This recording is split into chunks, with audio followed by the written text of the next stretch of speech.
Time for a daily Harmon video. So we'll go over two subjects today in her nonsense, her rubbish. So in her order, there was a little one sentence saying that she denied my motion that she recuse herself. And she provided absolutely no argument. So there was just no counter argument whatsoever. She didn't say anything like, see, the law basically, the legal standard basically is if some party to a case has a reasonable belief, that's all it has to be, is a reasonable perception that a judge has a bias against them. That's cause if that litigant asked that party to the case to ask for the judge to be recused. That's good enough reason. So it doesn't have to be an absolute provable circumstance. It just has to be a reasonable belief. And so when a judge, I think, in responding to such a motion, I think their obligation is to demonstrate somehow that it's not reasonable, that the mistakes or errors that were made or the treatment that the person might complain of, that they have some explanation for it. So when the judge basically said nothing to undo the misrepresentation that I recorded Judge Smith, she did nothing to undo that. She did nothing to correct that, nothing to say that didn't happen, nothing. When I pointed out that you can't say it's a direct violation of a rule when it says right in the rule in the courthouse, there's no explanation, no why that doesn't work. And then in the recusal document, I'm not going to go into it just because it's a lot of personal stuff, has to do with my disability and stuff, and it's nobody's business. And unfortunately, it has to become somebody's business just because of this case. But anyway,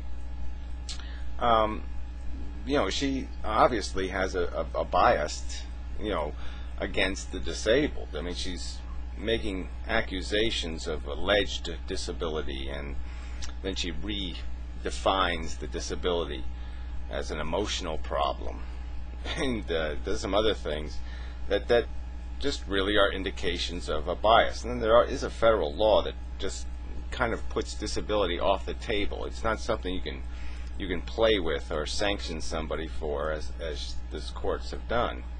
And it's against the law what she did. It's just against the Americans with Disabilities Act to play these games. And so she has, and Hittner has also been involved in cases like that. There's a couple of organizations, that are involved with disabilities and whatnot. And he made a decision in a case that was overturned, I think. But it doesn't matter. I mean, so he's shown he has a profound lack of sensitivity regarding issues that affect people with disabilities. But anyway, it's besides the point. It just seems very clear that, let's understand that the status of the case before she made her ruling, her final order, the case was over anyway, because she had basically ordered me to come to Texas, and that she knew that was not going to happen. She had no reasonable expectation that I was going to be able to travel to Texas. She had no reason to believe that was possible. And so the case was over anyway. The problem for her was that was exactly what Hittner did, and that was exactly what the appeals court said you can't do. So she couldn't use the same tactic because that would be just too obvious.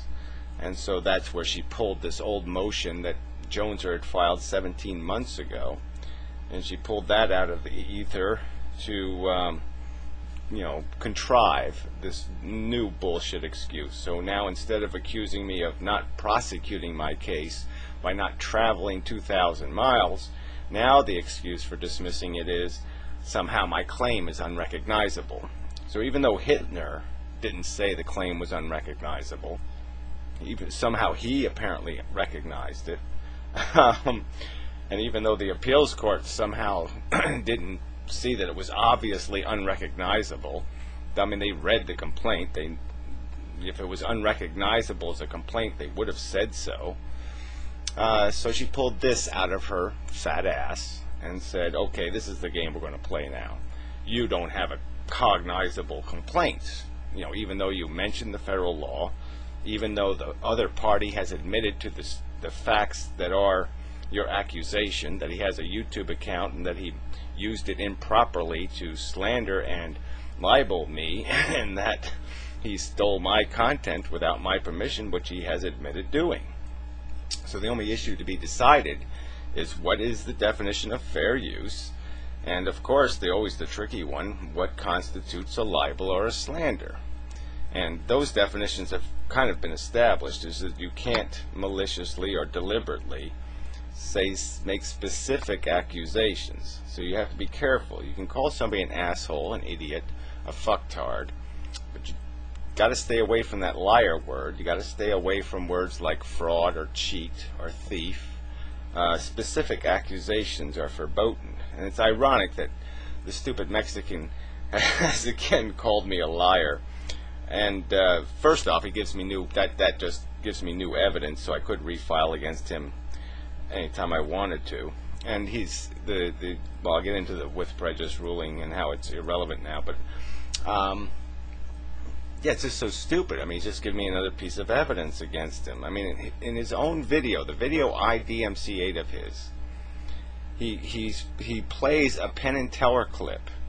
And if you just watch his own video had the clip of Penn and Teller, and Penn and Teller are talking about how there's words you can say and words you can't say. They basically just said what I just said. You can say asshole, but you can't say liar. You can say, and they go through the same routine I just went through, and it's just so ironic that he still hasn't figured out that that's the difference. You can't make a specific accusation. And he's made the specific accusation of liar, frivolous lawsuit filer, Holocaust denier, and anti-Semite. Those are specific accusations this little fucktard has made, and you can't do that legally.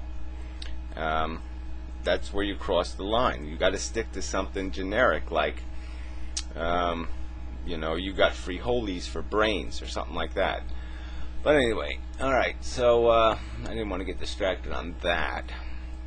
So back to where I was with the recusal thing, and the reason why she contrived this as the excuse to dismiss, and the fact that that's all it was. It was just a contrived excuse, and she couldn't use the same one Hittner used. So she had to pull another technicality rule out of the book and try to contrive something, and that's all it is. It's just a deliberate a contrivance. It's just crap.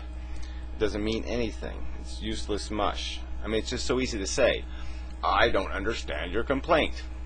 You know, well, so, I mean, how clear do I have to make? I could say water is wet.